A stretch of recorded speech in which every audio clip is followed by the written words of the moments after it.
So the best part about that is that he did such a great job saying our names like 2 seconds before. It's, it's Saron, which you did a great job on, and Vaidehi. yes. There's going to be a quiz at the end. You all have to say it in unison, so I hope you were paying attention.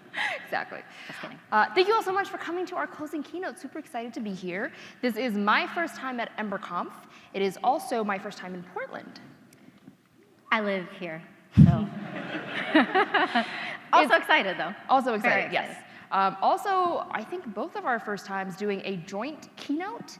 And what's really, really awesome about doing a talk with someone as wonderful and amazing as Vaidehi is that if it doesn't go well, it's her fault. So it's only 50% my fault, which is why I pair program. So, you ready to get started? Yeah, I'm going to do this. Okay. Now I'm ready. Okay.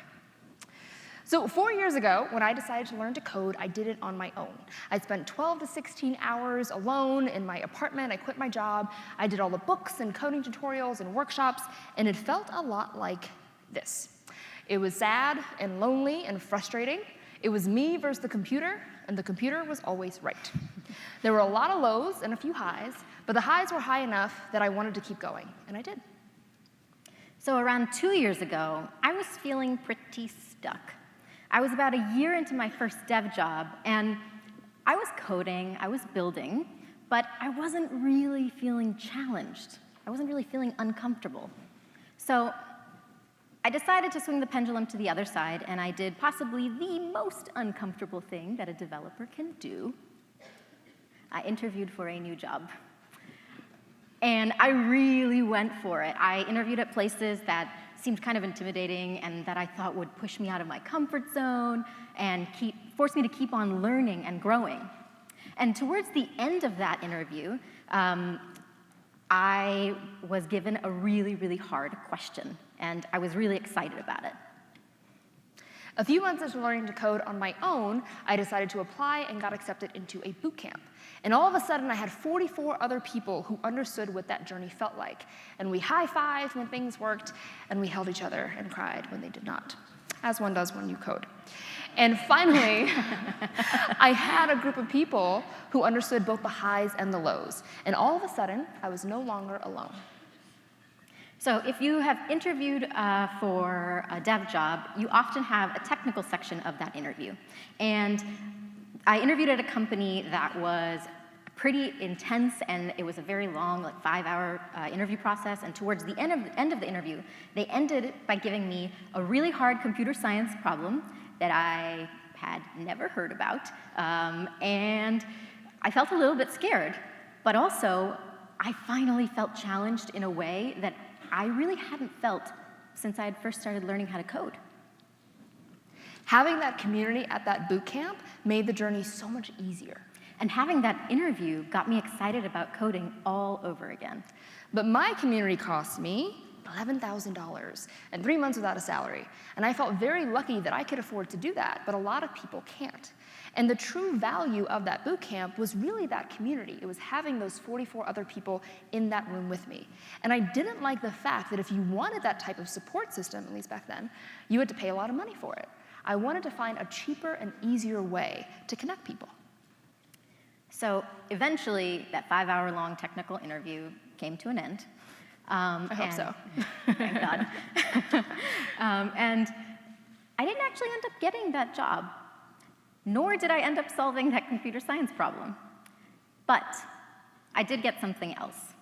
I got this itching desire to understand what everyone else in that room seemed to already know. The basics of how computers worked and the fundamentals of computer science.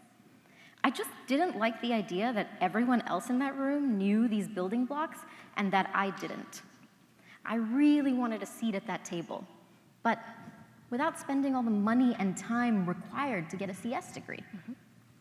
So I thought of a solution. At that point, it felt like everybody was doing Twitter chats. Show of hands if you know what a Twitter chat is. Show of hands, show of hands, show of hands. Okay, a few people, okay.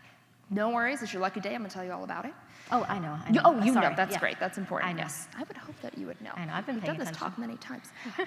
So a Twitter chat is when we have a hashtag, and usually a time to meet. So sometimes it's once a week, twice a month, sometimes it's monthly. And there's a moderator, there's one account who gives out questions, and the idea is to use the hashtag to have a conversation on Twitter. So I said, ooh, I'll start a Twitter chat, and I'll start it with the hashtag CodeNewbie. And every Wednesday at 6 p.m. Pacific time, 9 p.m. Eastern time, for basically the last 4 years, I use this chat to bring people together and ask questions. So I thought of a solution. After that interview, I decided that I was going to change and be one of those people who had a seat at that table. I was going to catch up to everyone else and teach myself computer science. But how on earth do you teach yourself all of computer science by yourself? I didn't have the answer to that question, but I knew how to make goals. I'm really into lists.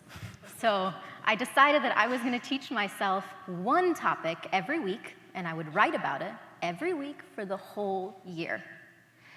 And I was determined to stick to it, and I actually did. She did, she really did. We have proof. We have all the blog posts.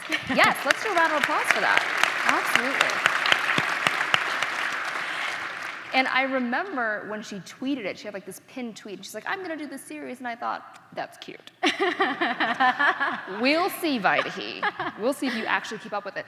And every few months, I would check on her Twitter, and I would look in and say, did she do a blog post this week? And she always did, and a year passed, and you actually did it. It's very, very impressive. It was a very long year, but it's over now. I actually started with the simplest things that I could think of and that I at least had heard of. So the first thing I wrote about was binary, or base 2. And as the series went on, I realized that this was like becoming its own thing, and I should probably give it a name. So I decided to playfully call it base CS. Does everybody get the joke? No? Okay, let me explain it to you.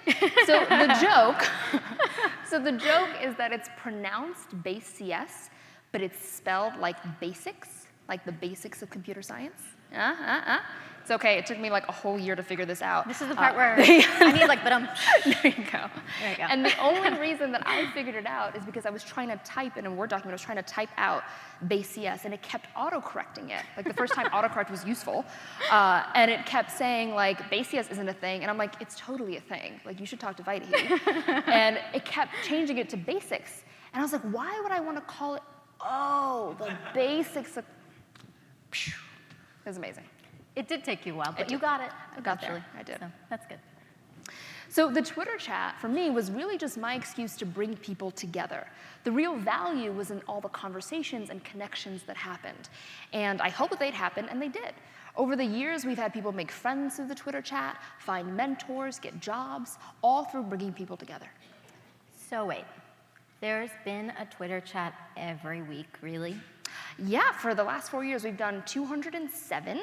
Today will be the 208th Twitter chat. Did you ever miss one? Yes. Yeah, I would like a round of applause. Thank you. Thank you very much. There was one Wednesday that we did not do a Twitter chat because that was the day I got married, had a wedding, and I was busy doing something else. I think that's an acceptable excuse. That's fine. I think that's acceptable. I'll let it slide. Yeah.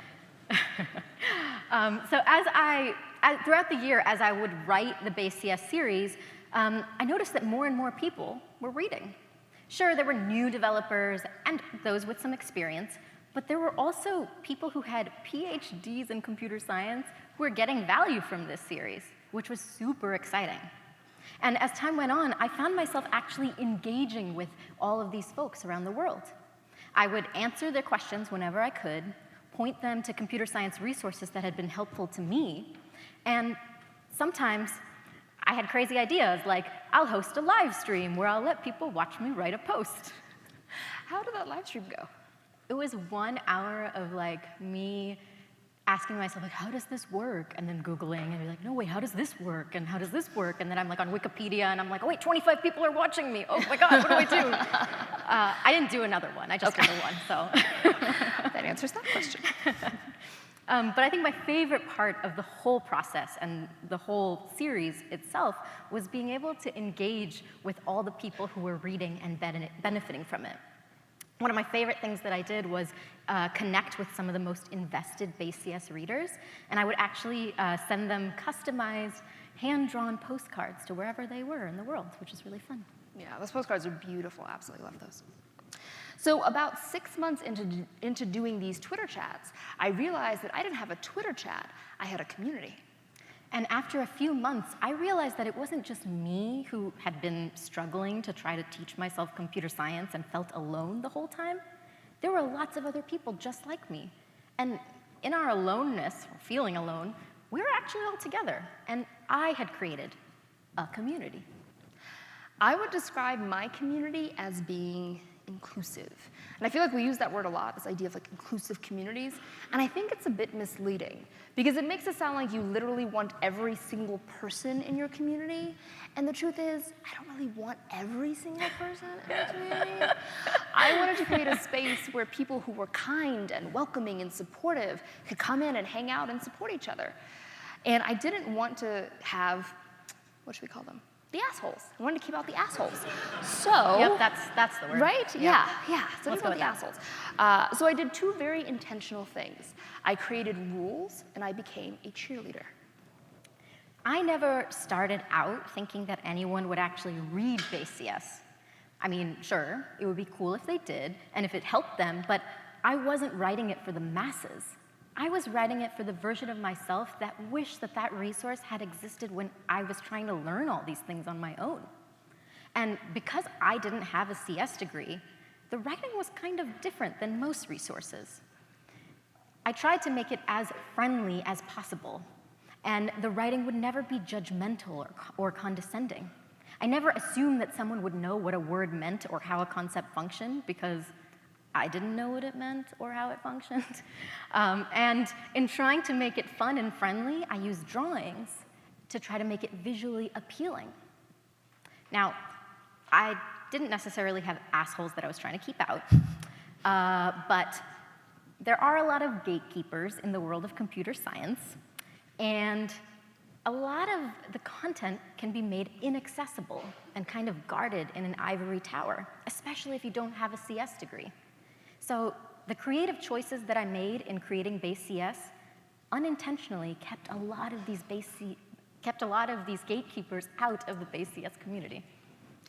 Every Twitter chat starts with 3 rules. Be supportive, be helpful, be nice. It's part of our code of conduct. It's a set of rules that we shout from the rooftops. It sets the tone, it sets expectations, but the real way to keep the assholes out is to be incredibly, disgustingly nice. So one BaseCS reader once wrote in and told me, as a self-taught programmer and girl, I have to say that all the pink in the BaseCS series makes me extra happy. And when I read this, I was like, that's so great. That was totally a mistake and an accident. I didn't mean for that to happen. The thing is, I never set out to make BaseCS extra pink to try to compensate for something. I was really just trying to make it fun and friendly. There is a lot of pink in BaseCS, though. Do you just personally like the color pink? First of all, it's a highly underrated color. It's great. Mm-hmm. Yes. Second of all, I have that problem where when you walk into a stationery store and you see like a set of pens, you're like, I must own them. And then you walk into a lot of stationery stores and suddenly you have like 50 pens, and you're like, oh my God, now I have to use them all. And I had to come up with a reason, right? That's why I added all that pink. So you had sets of pens and you underutilized pink in real life, so you overutilized it in BaseCS. Well, I had managed to keep that a secret for like over a year, and now you've just totally outed me. Yes, that is the reason. I'm sorry, I didn't.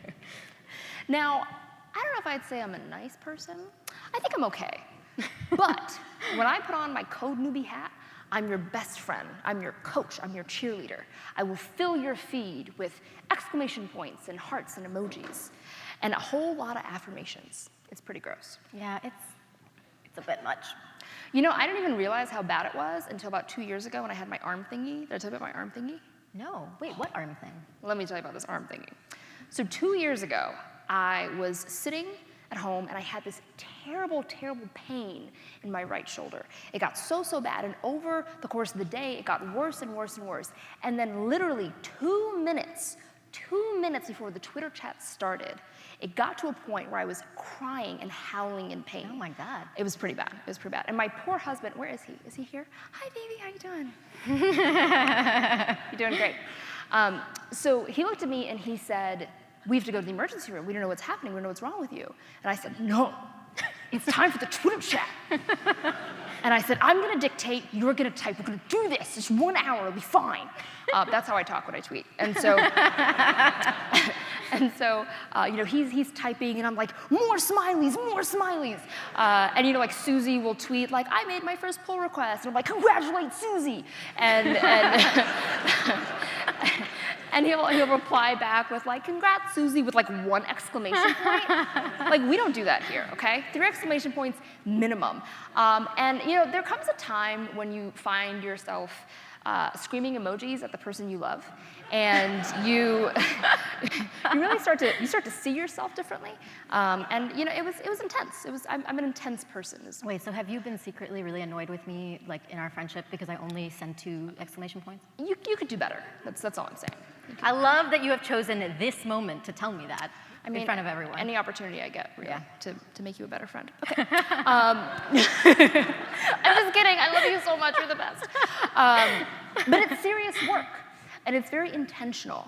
I want to make Code Newbie extra safe and extra friendly, because there are people who frankly need that. And the people who need that will come and stay. And the people who think it's too much and people who think it's kind of gross will leave us alone. You don't want to sit with us, and that's okay. So we're very upfront about who we are. We are unapologetically supportive. We are relentlessly positive. And when you do that, what happens is the people who need it will come and fill your mentions and your timeline and your feed with all this positivity and good vibes. When I wrote Base CS, I was also particular about what I said and how I said it. The thing is, I just didn't realize the full impact of what I was saying until much later. I specifically used the words we, because whoever was reading this post and wherever they were, I didn't want them to feel like they were alone. I wanted them to think that there was somebody with them while they were learning. And I used the words afraid and intimidated and scary, because that was how I felt about learning some of these really tough and technical concepts. I wanted to acknowledge that it was totally okay and valid to feel this way. And honestly, I still haven't come across a computer science resource that really does this.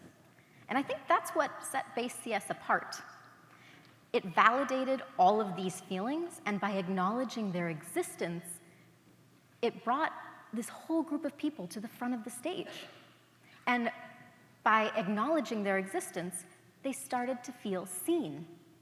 Base CS was not about being taught at, but rather learning together. I was very intentional about serving other code newbies. I, on the other hand, was far more accidental. I was really just trying to do right by my past self. But both our paths led us to the same place, finding people who had the same pain points and bringing them together. But what about everyone else? Yeah. In writing for myself, I inevitably left some people out. I'm a visual learner, so reading and writing really makes sense to me. It's how I process and understand concepts and deconstruct the world around me. A lot of what we do at Code Newbie is on social media. Twitter is a huge part of how we engage and interact with the community. So if you're not on Twitter, it's really hard to be part of our community. If you're not awake at 6 p.m. on Wednesday, first of all, what are you doing? But also, it's really hard to be part of our community. If you just are the type of person who doesn't appreciate that kind of like really over-the-top, gushy feeling kind of thing, then it's also really hard to be part of our community. So even though we tried really hard to include everybody, except for the assholes, right? Except for the assholes, that's true. Yeah. For a long list of reasons, it was really hard to find a space for everyone. We will always unintentionally leave people out. Base CS also isn't for everybody, because not everyone learns the same way. There are visual learners, but some people are auditory learners, while others learn by doing. They're kinesthetic learners. I left so many people out by my choice to create a written series. And even if I made it super fun and approachable, there were still going to be some people who would fall through the cracks. The truth is, no community is truly inclusive. By now, we launched our own conference called Codeland, happening May 4 and 5 in New York City. Check it out if you're in town. And we also launched something I'm super proud of, which is the Code Newbie podcast. And we've done 168, I think, episodes at this point. And we interviewed developers of all different skill levels and backgrounds of walks of life. And I love podcasting as a medium so much because it's a really easy way to educate and entertain on the go. So for my community of really busy learners and students and parents and working adults, it's the perfect tool. You've had some really awesome guests on that show, right? Yes, I have. Who are some of your favorites? Well, there's this guy named Yehuda, who's been on the show. He actually talks a lot, so it's a two-parter. There's a part one and a part two. I see. Yeah. But he says like important things, so it's okay. I have heard of him, so I have to obviously listen to that episode. I missed it. Yeah, there's also this really awesome woman named Vaidehi who's on the show. Oh, I missed that episode. Yeah. Oh, okay. Well, you have to check it out. You have to check it out. Yeah. But most of my content is about people and their personal stories. We don't have a lot of technical things on that show. And I really wanted to do a podcast that was more technical. I just didn't have the content. I had the opposite problem. I had a wealth of content, but a pretty limited medium that I could really express it in. And if you don't learn best by reading, then base CS becomes inaccessible to you. But I knew that there were some people who would just never get to use the written series fully the way that I wanted because they were probably other types of learners. That's when I reached out to Vaidehi and said, let's turn base CS into a podcast. That way my community gets all this really great technical content. And my community would benefit from a different way of consuming my content. It was a win-win. So we launched the show, and we thought, we'll probably get a few thousand downloads for season 1. We got over 100,000 downloads in season 1 and rave reviews. Thank you. Obviously, it went way better than either of us had expected. Yeah. And we were thrilled to be able to serve both of our communities in entirely new ways. We heard from listeners through Twitter and via email how much they loved our hilarious conversations. Mm-hmm. We are pretty funny. You know, I've been trying to tell my husband for years how funny I am, and now I have proof, so thank you for that. Yeah, you are welcome. Yeah, appreciate that. But then we heard from one listener in particular whose story was a bit different. He was blind. And as it turns out, there aren't very many resources that teach technical concepts through a purely auditory medium. In fact, a lot of technical and learn-to-code content is very visual with screenshots and videos. So for this listener, the Base CS podcast wasn't just a matter of convenience. For him, it was an entire game changer. When we decided to collaborate, we knew there'd be an overlap in our communities. There are lots of code newbies who are excited to learn computer science. And there are a lot of people who are reading the Base CS series and learning computer science who are code newbies.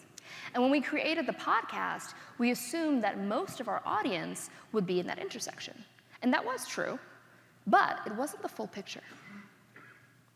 This is the real picture. In creating that podcast, we did have some overlap, but we ended up reaching an entirely different group of people and also filling an entirely different gap. We just couldn't see it. We were only equipped to see the communities that we were a part of, the pain points that we personally felt. So obviously, in retrospect, looking back on it now, it seems really ironic that in the process of trying to fill a gap that was so obvious to us, we missed another gap entirely that was so obvious to that blind listener. We ended up doing that very same thing that we had seen everyone else do.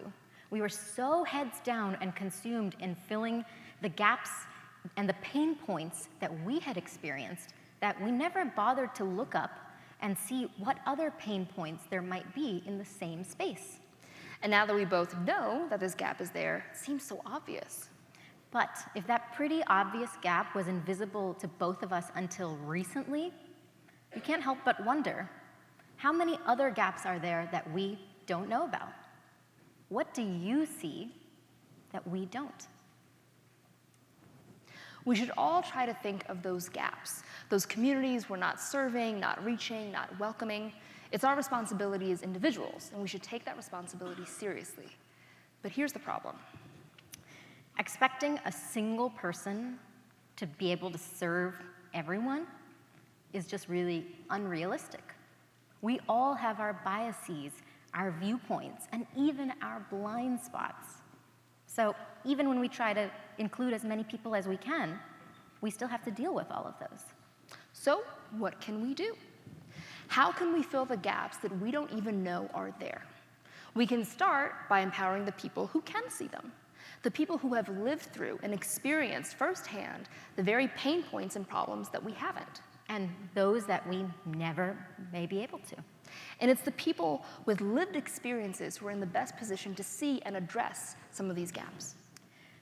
These are the individuals who are going to know exactly what to look for and exactly what to do to help fill those voids and address those pain points. And those are the voices that we have to amplify. So I feel like I hear people talk about this idea of empowering others a lot. Like, empower people seems like a nice rallying cry. But what does that actually mean, and what does it look like? Now, okay, this is undoubtedly a big question and a lot of possible answers. But I don't actually think you need to do that much to be very impactful. At a very basic level, one of the simplest and most impactful things you can do is to listen. If you have even a little bit of a platform, you're now in this position where you have to speak, but not just speak. You're like supposed to say important things. That's what I've been told. Yeah. But the thing is, leaders aren't just those who come to the front of a stage and speak. They aren't just the ones who talk and command. They also have to be able and willing to take a step back and listen. And in taking that step back, they empower. And listening can start with a very, very simple question. What do you think? I love this question. I use it often. It's an invitation. It's permission. It empowers people to share their lived experiences and join that problem-solving process. Okay, but that question alone is not really going to get us very far until we create safe spaces. So creating safe spaces has always sounded really weird to me. It sounds like this bureaucratic process where I have a big red rubber stamp and I'm just going around being like, safe space, safe space, safe space, right? Yeah, I don't, like, what does that even mean? Sometimes it has this sense of permanence, like you can just designate something a safe space and therefore because you designated it once, it's gonna stay safe forever. Like you can just mark it as safe, walk away from it, pat yourself on the back and never think about it again. But true safe spaces need to be maintained and nourished, like a good code base. Mm-hmm. Having something like a code of conduct can help, definitely sets the tone, but a lot of that heavy lifting happens behind the scenes in conversations and interactions. How do you respond when one of your employees says something problematic? What do you do when a coworker makes an inappropriate joke? What happens when someone has taken credit for work that they did not do? How do we handle these moments as managers, as employees, as individual contributors, and as maintainers? Do we look the other way in these moments, or do we speak up? That's what really makes and keeps it a safe space. When we push back, even in small ways, we shine a light, we empower. And when we are the ones in positions of power, positions of leadership, positions of privilege, it becomes our job to lend that power. Retweets are great. I'm always down for a retweet. But what's more impactful is a job offer, a speaking opportunity, a promotion, a pay raise, sponsorship, introductions, collaborations. What resources do you or your company have that might help make someone's work a little bit more impactful?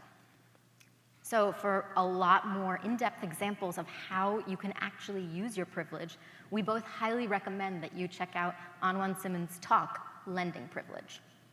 So we talked about all these different things that we can do as individuals, but what does that mean as an industry?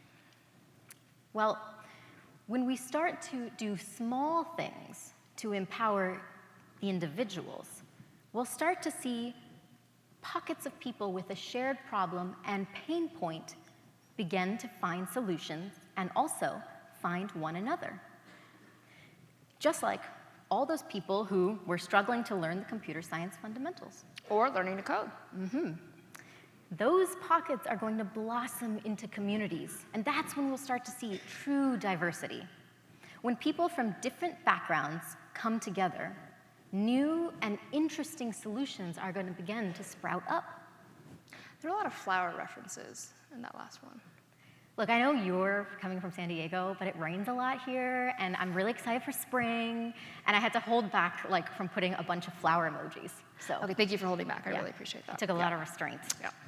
There's a saying used to describe the importance of representation. You can't be what you can't see. And to some degree, it's true.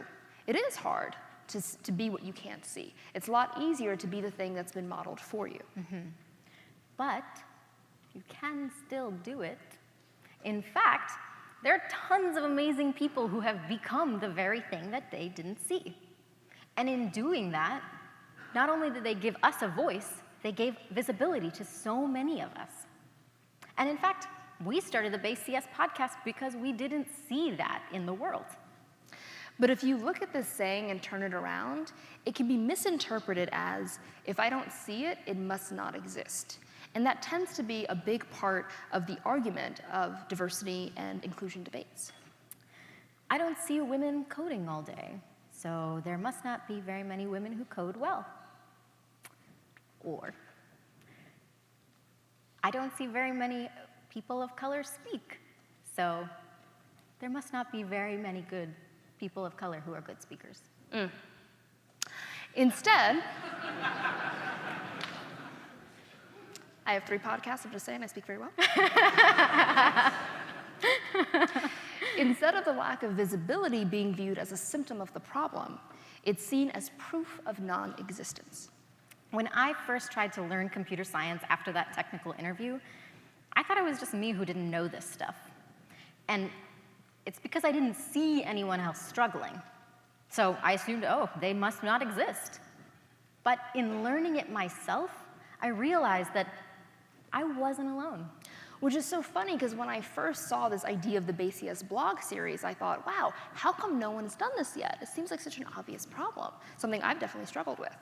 And when I was first starting to learn how to code, I thought it was just me who was having such a hard time. I didn't see other people struggling, so I assumed that they didn't exist. Except, hello, I'm here. I was one of those people. I can't tell you how many times I felt so stupid when I was trying to learn how to code. Apparently that's what programming is, feeling stupid. That's what I've learned. They didn't tell us that, They don't though. tell us that, no. But after creating Code Newbie, I realized that I also wasn't alone. We started our projects because we didn't see what we wished existed in the world. And in becoming the very things that we wished existed, we realized that there are other people who were just like us.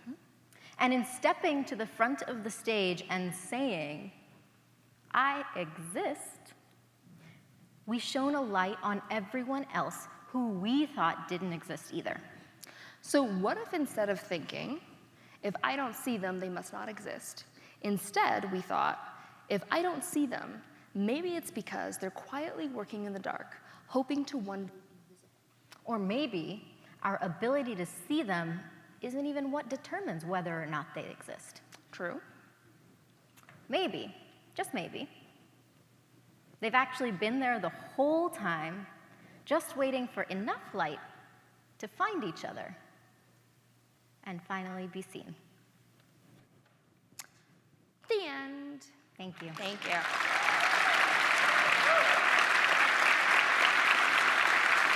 Someone can